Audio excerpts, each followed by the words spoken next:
conceptual del mesencéfalo. Más o menos es así como debe terminar sus estudios de cada uno de los segmentos que estamos realizando. Su mapa de ruta, su esquema, su resumen. ¿Qué nos toca hacer ahora? El mesencéfalo. ¿Sí? Anteriormente con ustedes hicimos el puente, ¿verdad, jóvenes? Jóvenes. Sí, doctor. Ya, entonces ahora nos toca el mesencéfalo. ¿Sí? Hemos ido avanzando desde las partes más distales o partes más primitivas. Es así como ¿Por qué he asumido esta manera de dictar el curso? Es por la evolución que ha tenido las distintas partes del sistema nervioso. Primero hemos ido a animales medulares, después se incorporó el bulbo raquídeo, el puente baróleo, el mesencéfalo y después estas estructuras superiores. Y ustedes pueden ver en la escala zoológica que hay animales que solamente tienen bulbo, otros que tienen puente, otros que tienen mesencéfalo, otros que tienen cerebro y el neocórtex, otros que tienen neocórtex, nuestros más cercanos, el orangután, ¿sí? El chimpancé. Lo que nos diferencia de ellos, muchas estructuras de aquí, nos diferencia básicamente la neocorteza. Entonces esa es la razón de verlo de esta manera. Sí, el mesencéfalo que nos ocupa ahora, también llamado cerebro medio, por ese nombre de mesencéfalo, está en la parte superior del neuroeje, se localiza debajo del tálamo y arriba del puente, con las dimensiones de 2 centímetros de longitud y de diámetro aproximadamente. Si lo vemos aquí, este sería, ¿sí? Bulbo raquídeo, puente, mesencéfalo, diencéfalo que está más acá arriba, ¿sí? Nuevamente, una vista panorámica, ¿dónde estamos ubicados ahorita? Aquí. ¿Sí? Este es el tema que nos trae hoy día. ¿Qué localizamos ahí? ¿Sí? Los pares craneales dijimos que van naciendo en forma descendente. El primer y segundo par son intracerebrales, son nacen mucho más arriba, ¿sí? El bulbo olfatorio y quiasma. Las estructuras que nacen estrictamente en el mesencéfalo, ¿sí? Son el tercero, cuarto par, ¿sí? Quinto, sexto, séptimo y octavo, ¿sí? En la protuberancia de estos. En el mesencéfalo tenemos tercer y cuarto par craneal. Tercero y cuarto par craneal. En la protuberancia que ya hemos visto en la clase pasada, el quinto, el sexto, el séptimo por aquí y el octavo por esta parte, ¿sí? Entonces tenemos que en el mesencéfalo tercer par y cuarto par craneal. ¿Qué estructuras nos interesan en la cara anterior? ¿Sí? Viéndolo externamente por la cara anterior estamos visualizando, ¿sí? Ahí está. Dice 2 pedúnculos cerebrales, ahí está, 2 pedúnculos cerebrales. No son los pedúnculos cerebelosos, no confundir con estos. Los pedúnculos cerebelosos contienen fibras que van ya sea del puente, el bulbo, la protuberancia, la corteza hacia el cerebelo, ¿no? Aquí más bien va la información de las zonas inferiores rumbo hacia el cerebro, ¿sí? Están divididos, dice, por una línea media. Ahí está una línea media. Esta es la fosa interpeduncular, aquí está. En el fondo hay el espacio perforado, hay un espacio perforado posterior, por donde entran las arteriolas, la arteria cerebral posterior.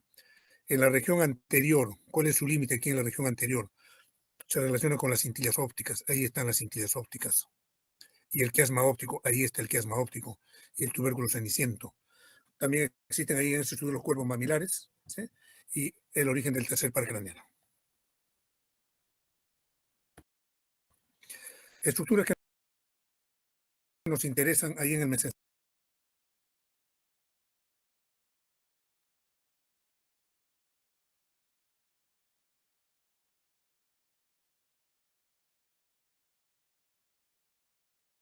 Las que sobresalen.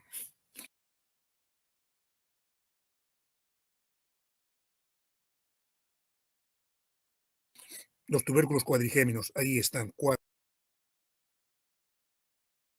pues se llaman cuadrigéminos, 2 superiores y 2 inferiores. ¿Qué comenta sobre los tubérculos cuadrigéminos? Los superiores están encargados del seguimiento de objetos en movimiento. Si ustedes observan a sus compañeros sin que el otro se dé cuenta, van a ver que sus ojos siguen movimiento, siguen a los objetos que están en movimiento, sin que él se lo proponga, ¿sí? Entonces, ahí está. ¿Quién dirige eso? Los tubérculos cuadrigéminos superiores. Y los tubérculos cuadrigéminos inferiores están con el movimiento reflejo de la cabeza hacia el sonido. ¿Cuántas veces hemos experimentado ese hecho? Hay un sonido muy intenso y nosotros de forma refleja volteamos hacia ese lado, ¿sí? Ahí están interviniendo los tubérculos cuadrigéminos inferiores. Y luego otra estructura importante están los pedúnculos cerebrales derecho e izquierdo que conectan el encéfalo con la médula espinal y otras estructuras inferiores.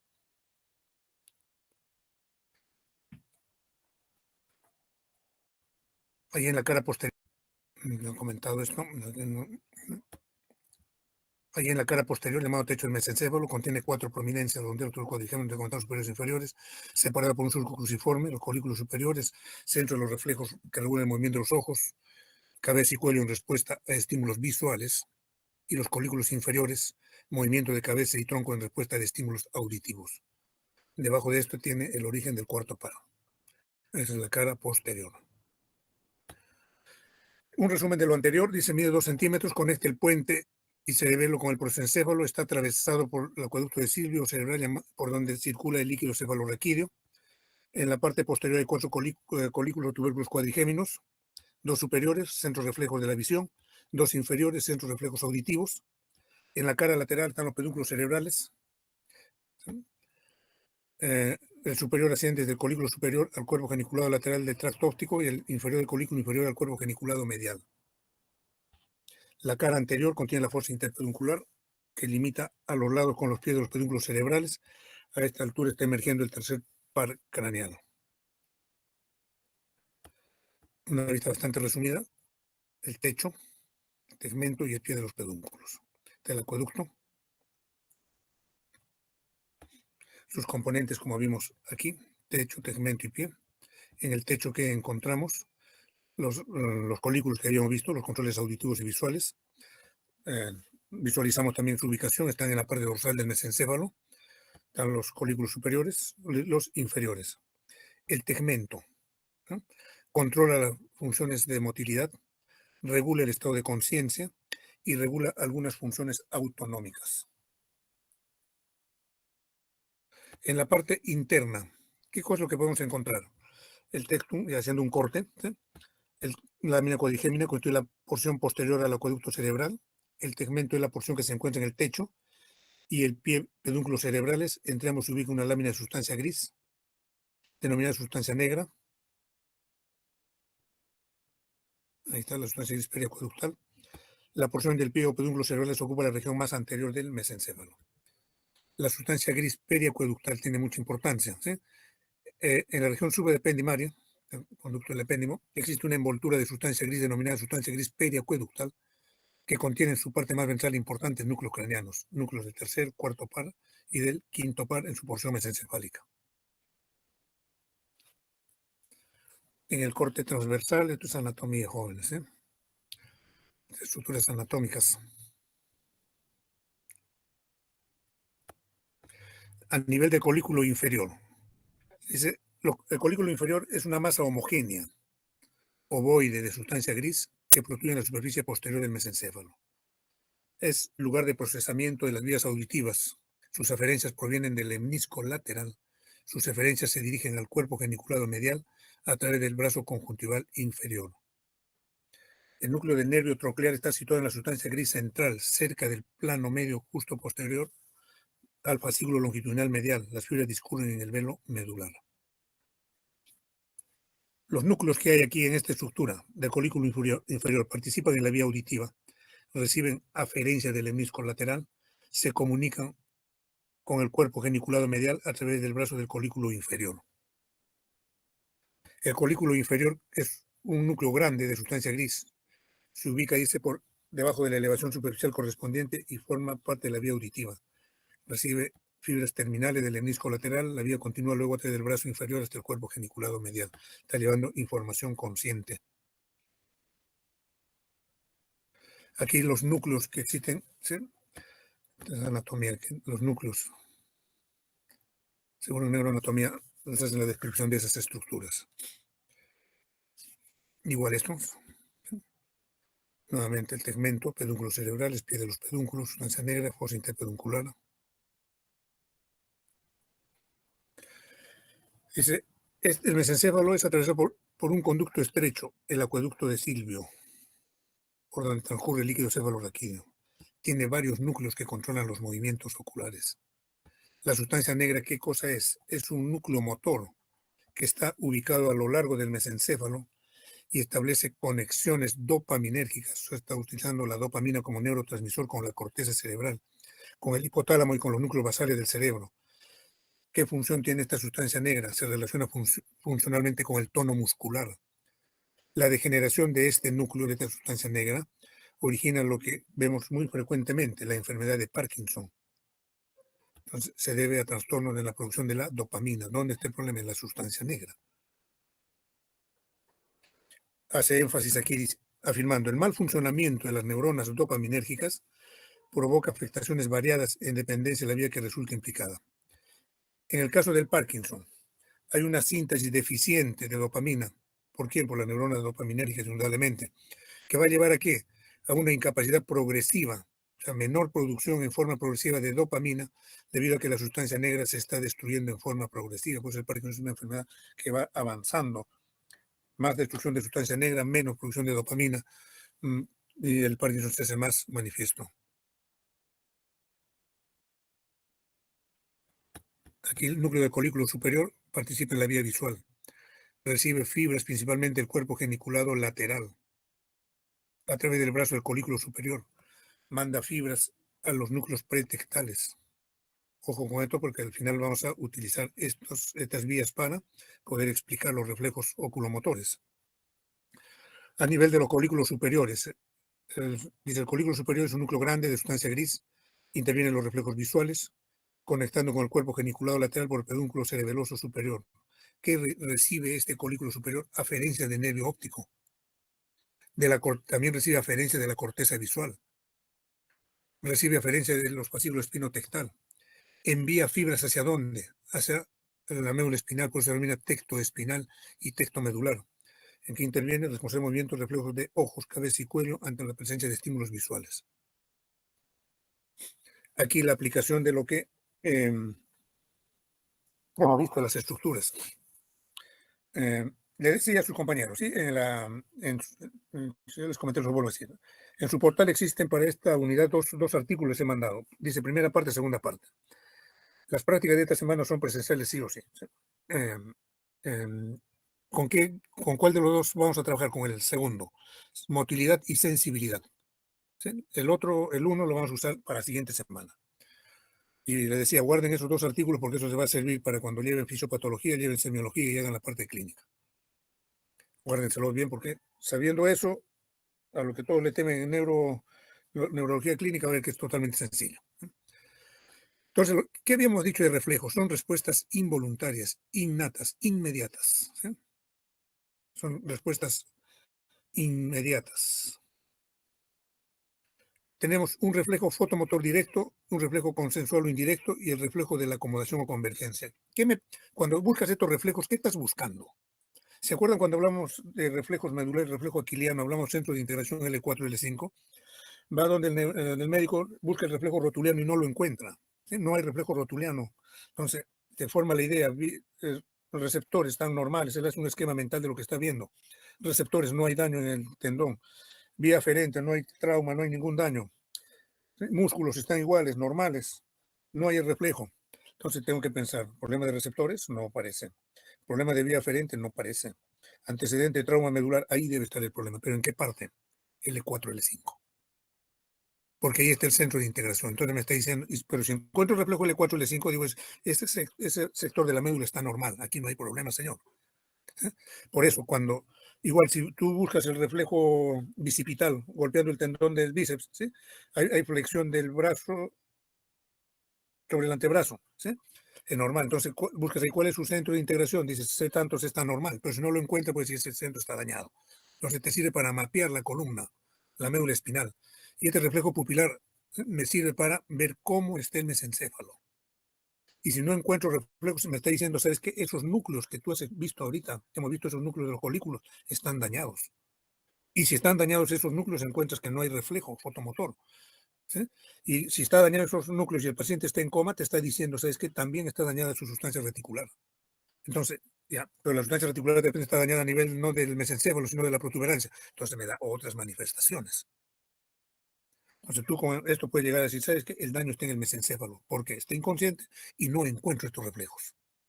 ¿Y cómo puedo saber que está en la protuberancia? Buscando los reflejos de los pares craneales que nacen a nivel de la protuberancia. Y si está en el bulbo, busca los reflejos de los pares craneales que nacen en el bulbo. ¿Me dejo entender, no, jóvenes? Sí, no. Jóvenes. Sí, doctor. Ya. Entonces, con estos reflejos pupilares me va a permitir saber, si los encuentro, puedo decir, el mesencéfalo de este señor está excelente, está bueno. Aquí no está su problema de coma. De repente está en la corteza cerebral, está más arriba. ¿Sí? Vamos, reflejo pupilares, es reflejo fotomotor directo y consensual o indirecto y acumulación de convergencia. Son 3 hechos. Vuelvo a repetir, disculpen. Es para ver la integridad del mesencéfalo. El reflejo fotomotor directo. Fíjense, ¿sí? Esta vía. Nuestros 2 ojos, nuestra retina, la otra retina del otro ojo, pero aquí divido retina nasal y retina temporal. Nervio óptico, quiasma óptico, cintilla óptica, ojo, mesencéfalo. Aquí me quedé en el mesencéfalo. ¿Sí? Cuando haga vía óptica, esto va a ser la mitad de lo que quiero explicar. Aquí no estoy hablando de visión, de ver, no estoy hablando de esos jóvenes. ¿Sí? Cuando hable de visión, voy a hablar del segundo par craneal. Ahora estamos hablando del mesencéfalo. Con una linterna alumbro, vamos a decir que este es el ojo derecho. ¿Sí? Alumbro y este haz de luz está cayendo sobre la retina nasal y temporal del ojo, de este ojo. Entonces, ¿qué respuesta voy a obtener? Va a ser lo más interesante. Ante un estímulo de luz hace miosis. Normal, ese es el reflejo fotomotor directo. Fíjense, al estimular la retina, viaja el estímulo ¿eh? del impulso, del potencial de acción que ha generado la luz. Ahí está rojo, viaja, sigue viajando, nervio óptico, quiasma óptico, cintilla óptica, y llega a los núcleos pretectales y núcleo de Edinger-Westphal. Y viene la respuesta. ¿A través de qué? A través del tercer par craneal. O sea, fíjate, fui con segundo par craneal, vía aferente, y estoy dando la respuesta con tercer par craneal. Este tercer par craneal, su ganglio, neurona postganglionar, el músculo del iris hace constricción. Entonces, voy a seguir lo que está escrito aquí. Ingreso del haz de luz. El rayo de luz llega a la retina. Se generan impulsos potenciales eléctricos que van a viajar a través del segundo par craneal. ¿Eh? Llegan al quiasma óptico y del quiasma para atrás se denomina cintilla óptica, ¿eh? Que viajan por el segundo par hasta el mesencéfalo. Ahí está el mesencéfalo. Una vez que ha llegado la vía aferente al mesencéfalo, se da la integración con el núcleo de Edinger-Westphal. Ahí están los núcleos pretextales y los núcleos de Edinger-Westphal.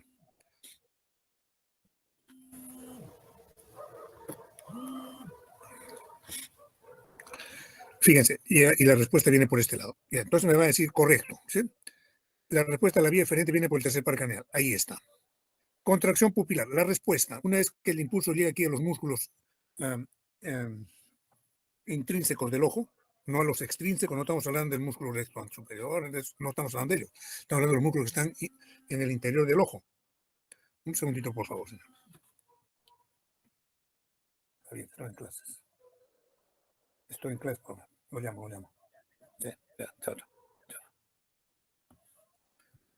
Seguimos, jóvenes. Entonces, este tercer par, que es parasimpático, ¿sí? Va a inervar a los músculos del ojo, los que están al interior del globo ocular. Estas fibras eferentes hacen sinapsis con el ganglio ciliar. O sea, de aquí, del núcleo de Edinger-Westphal, está saliendo la fibra parasimpática preganglionar. Llegan al ganglio ciliar. Aquí está la fibra postganglionar y que va a inervar esto a los músculos iridio-constrictores y causa miosis. Correcto. Es el reflejo fotomotor directo. Yo activé un ojo y ese hace miosis. Miosis es la reducción del tamaño de la pupila. ¿Eh? Pero ¿qué sucede? Este es el reflejo fotomotor directo, pero también hay un reflejo fotomotor consensual. Creo que esto nos ayuda, este nos ayuda bien. Pero me va a decir, doctor, pero cuando sucede eso, también hace miosis. ¿Y cómo es eso? Si solamente yo estimulo esto, ¿acaso cuando me hacen reflejo rotuliano en el pie izquierdo, también en el derecho tengo? No es así, ¿no es cierto? ¿Sí? Pero en el caso de la visión sí es así. ¿Por qué? Porque cruzan información. Fíjate, la información que venía en rojo de la retina temporal, fíjate, rojo, partió del ojo derecho y se va al lado derecho. Y cuando llega al lado derecho, fíjate muchacho, ¿sí? Se va al otro lado. Se va a los núcleos pretectales y al núcleo de Edinger-Westphal del lado izquierdo. Y igualito estimula como ya activó al núcleo parasimpático del tercer par craneal, del mesencéfalo, viene la fibra preganglionar, ganglio ciliar, igualito ocurre como el otro. Entonces, hay información cruzada, pero fíjate, yo te hablo de uno y hasta dos cruces, ¿sí? Este cruzó información para aquí, este cruzó información para aquí, y algunos textos incluso dicen que de aquí le pasa para aquí. Pero aquí hay una cosa también, jóvenes. Este reflejo fotomotor consensual está asegurado a 3 niveles. Este sería lo que he mencionado aquí, uno, y el de aquí que le pasa al otro, dos. Y el tercero, ¿dónde está, doctor? Aquí. La luz que impactó en la retina nasal, esas fibras en verde, fíjate en el quiasma óptico se cruzaron.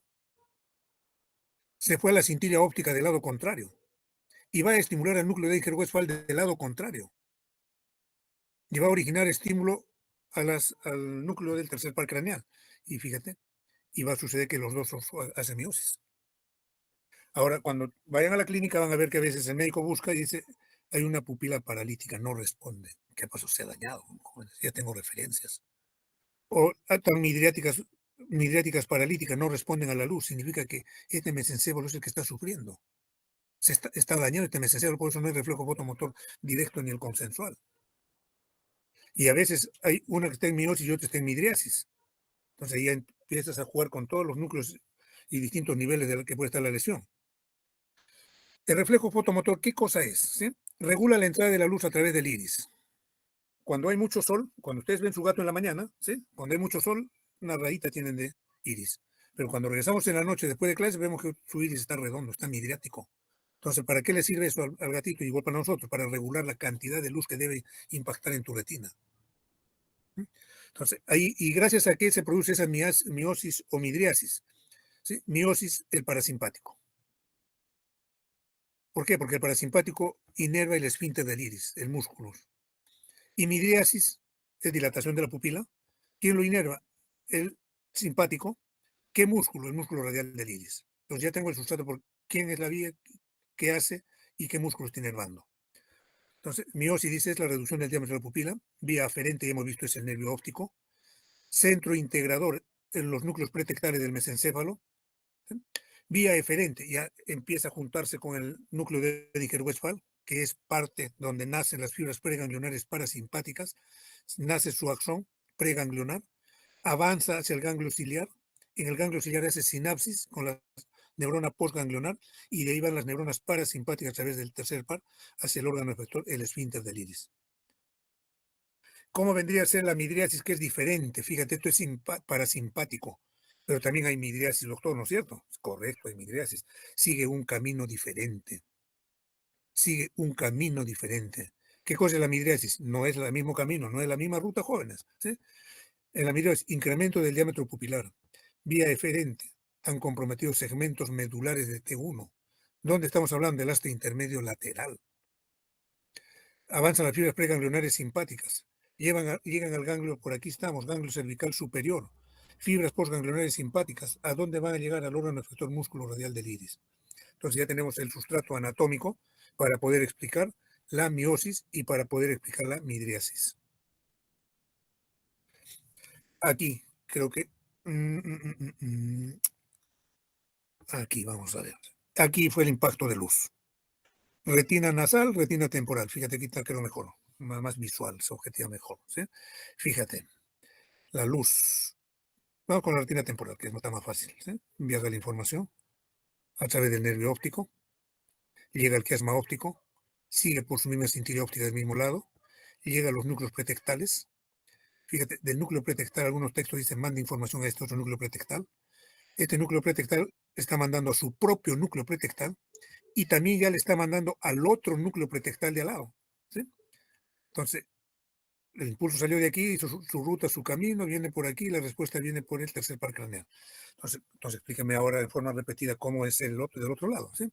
De la retina nasal, información de la retina nasal viene, cruza hacia el otro lado, llega al quiasma, se va por la cintilla óptica del ojo del lado opuesto, ¿sí? Igual llega a los núcleos pretectales, manda información a dónde, a su núcleo de Edinger-Westphal de su mismo lado y también al núcleo de Edinger-Westphal del lado contrario, ¿sí? Y activa su fibras preganglionares del tercer par craneal, ocasionando miosis. Entonces, este es reflejo fotomotor directo, y cuando el otro reacciona, estamos frente al reflejo fotomotor consensual. ¿Qué me está explorando? ¿Qué me está diciendo? De que todo este camino está perfecto.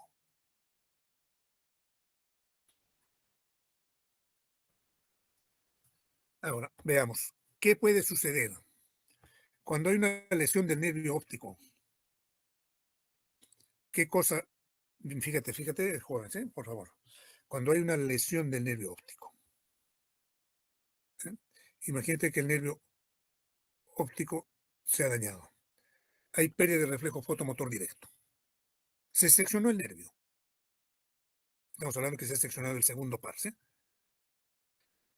Entonces, has perdido la visión, ¿sí? Y has perdido el reflejo fotomotor directo. No ves, te quedaste ciego de ese ojo, ¿sí? Le buscas el reflejo fotomotor directo, no existe, porque se ha seccionado la vía, pues se ha seccionado el segundo par craneal de la vía visual, ¿sí? Pero conserva el reflejo fotomotor cruzado. Tú le pones la lucecita, la linterna al otro ojo y vas a ver que ese que está lesionado, que está ciego, tiene reflejo fotomotor cruzado. Porque hemos explicado que la respuesta también, en este perdió el segundo par, te quedaste ciego y sin reflejo fotomotor directo. Pero no has perdido el reflejo fotomotor consensual, porque el regreso no está a través de este segundo par craneal, está metido en el tercer par craneal y ese no ha sido comprometido. Por eso dice conserve el reflejo fotomotor cruzado. Lesiones de las radiaciones ópticas, o sea, radiaciones ópticas que están aquí atrás, ¿sí? No he hablado en ningún momento de radiaciones ópticas. Las radiaciones ópticas están después del cuerpo geniculado, ¿sí? Están acá atrás, están aquí atrás. Y si acá atrás es el daño, estamos viendo que estas fibras aquí ya se han dividido, se han separado. Así que si la lesión es aquí, ya no va a haber problemas en el reflejo fotomotor, ni en el directo, ni en el consensuado. Podrás tener problemas visuales, problemas de visión, pero no problemas de reflejo, porque su vía se dañó acá atrás. Bueno, aquí imagínate que está el área visual. Las radiaciones ópticas son las que de aquí parten hacia atrás. Y me está diciendo, y si se te lesionó aquí, ¿qué va a pasar con tus reflejos? No pasa nada, siguen normales. ¿Habrá perdido la visión? Sí. ¿Está claro, no, jóvenes? Sí, no. Jóvenes, Sí, doctor. ya está. Me alegro que esté claro, jóvenes. Ahí nuevamente, sí, un repasito. Esto se lo repito porque eso lo van a aplicar cuando estén estudiando, cuando sean profesionales. Llega un paciente de emergencia y primero una de las cosas que tengo que buscar es su reflejo fotomotor. Tengo que evaluar su cerebro. Con esto estoy evaluando con tronco cerebral. Reflejo foto, iluminación directa de un ojo y observación de la respuesta pupilar del mismo lado. O sea, te está diciendo, ¿sabes qué? Ilumínale el ojo derecho y mírale su respuesta pupilar. Miosis, doctor. También mírale el otro, a ver. También ha hecho miosis, ¿sí? Entonces, hay una respuesta pupilar contralateral. Fíjate, ahora que, fíjate, aquí las fibras se meten. Núcleo pretectal, manda fibras a los núcleos de Iker-Westphal y aquí nace el. ¿Por qué cuando dijimos se daña este nervio, has perdido el reflejo fotomotor directo de este ojo, has perdido la visión de este, pero sigues manteniendo el reflejo fotomotor consensual cuando te iluminan este? Porque fíjate, aquí el tercer par está viajando por otro sitio. Estará cerca, pero él no ha sido dañado.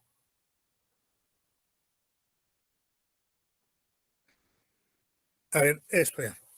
Todo lo que les he narrado está aquí. Dice, la vía nerviosa es el siguiente. La luz se excita a nivel de la retina los receptores que son los conos y los batones.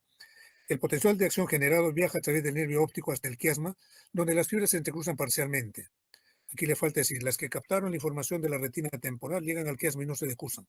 Las que llegaron al quiasma proveniente de la retina nasal, de ambas retinas nasales, se han cruzado.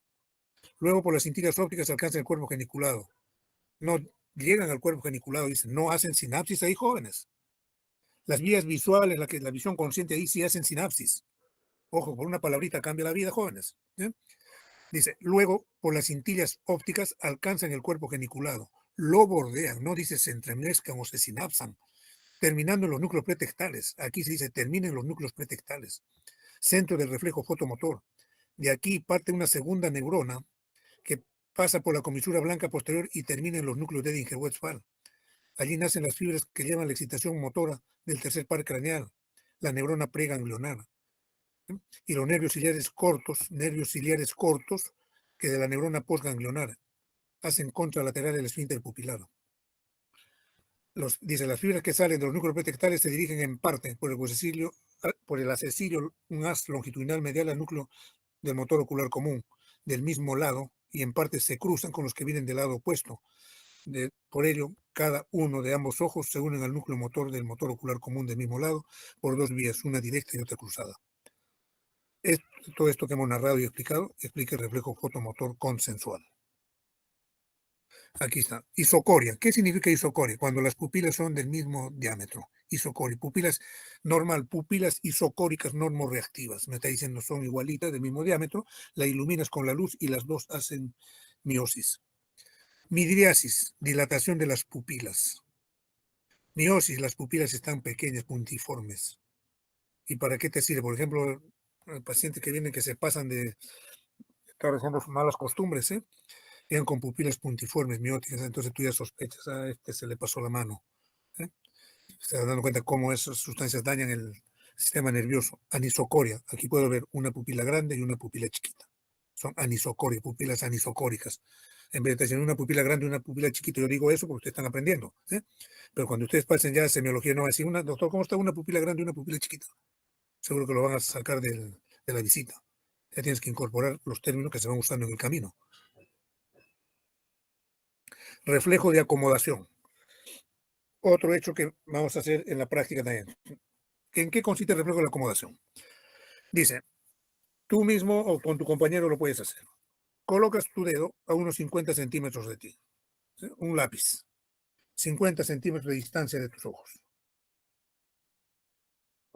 Y se te dice, fija la mirada, no le quites la mirada al lápiz. Lo vas acercando el lápiz. Tus ojos no se van, tu vista está concentrada en el lápiz. ¿Sí? A 50 centímetros y se le pide que fije en él la mirada. Lo vas acercando y se produce contracción de la pupila. Tus pupilas se ponen mióticas. Los ojos convergen, se van hacia la parte central. Hay convergencia. Si dijera divergencia, los ojos se irían hacia la parte externa. Aquí pues digo, aquí hay miosis y convergencia de los ojos. Y el tercer hecho, dice acomodación del cristalino. Eso sí no lo puedo visualizar. Cuando estoy haciendo este examen, veo de los tres hechos que se presentan, veo dos. Uno, miosis. Segundo, convergencia de los globos oculares.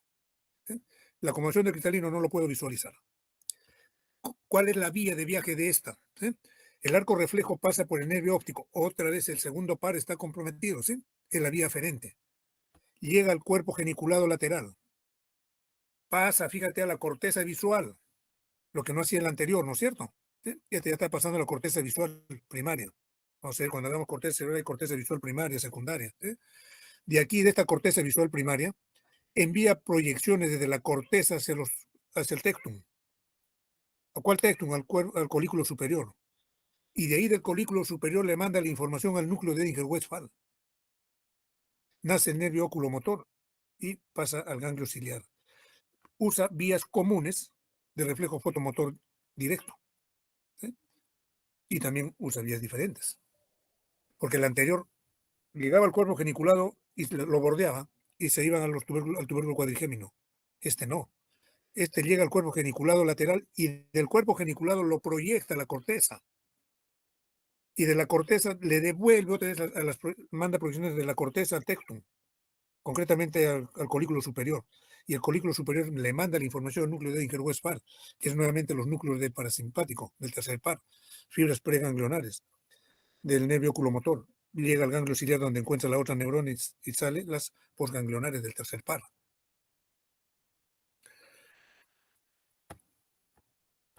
Y el cristalino, vamos a explicar ahora por qué el cristalino va a cambiar su esfericidad. Al contraerse el músculo ciliar, se relaja la zónula o ligamento suspensor del cristalino. Ante este hecho, el cristalino se abomba cuando la visión es cercana y se aplana el cristalino cuando la visión es lejana. Queda claro.